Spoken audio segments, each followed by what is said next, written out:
नमस्कार, माझं नाव दामू कुंडलिक थोरात, मुक्काम पोस्ट देवडी, तालुका मोहोळ, जिल्हा सोलापूर.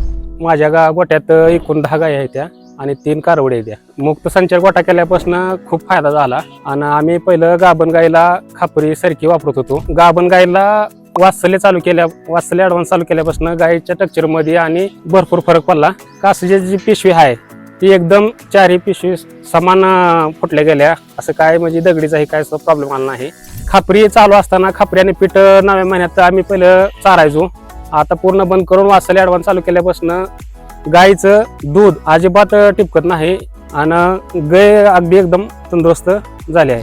अगोदर वात्सल्य चारायच्या अगोदर गायीची कंडिशन भरपूर खालावलेली होती आणि वात्सल्य चालू केल्यापासून गाय एकदम व्यवस्थित झाली आहे. दूध गायला 9वा महिना लागला का बसलं का दूध गाळायचं गायीचं. आता अजिबात बसलं तरी बोजा पडला तरी काय होत नाही त्याला. आता गायला पूर्ण 9 महिने झाले आहेत. गाय खाली व्हायला एक 5-6 दिवस लागेल.